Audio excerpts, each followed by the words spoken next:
করে জিকির করে আল্লাহ তাসবিহ পড়ে। নবী ডাক দিয়া কয়, রে পাগল, কতদিন তুমি এখানে আল্লাহর স্মরণ করো, জিকির করো? বলে 400 বছর পর্যন্ত আল্লাহর জিকির করি। এরে বান্দা, কেমনে খাও? বলে আল্লাহ আমার রিজিকের ব্যবস্থা করে দেয়। বলে তোমার মনে কোনো চাহিদা আছে নাকি? বলে হ্যাঁ, একটু ঠান্ডা পানি পান করতে চাই, আর আমার জবানার নবীকে দেখতে চাই। বলে আমাকেই দেখে নাও।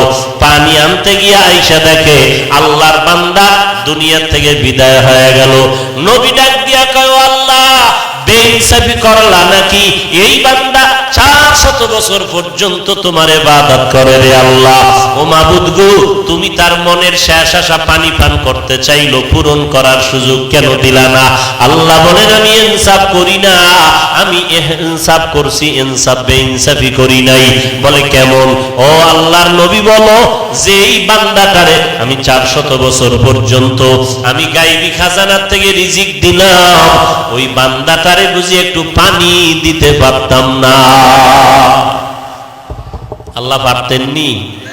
পারতেননি? পারতেন। আল্লাহ পছন্দ করে নাই। আমি তোরে 400 বছর পর্যন্ত রিজিক দিলাম, এখন তুই আর একজনের কাছে চাইলি কেন? কার কাছে চাইতে হবে?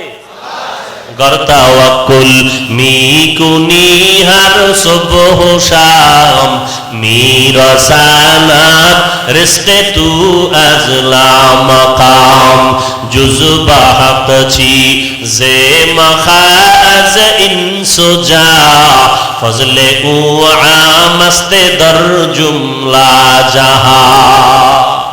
কার কাছে চাই?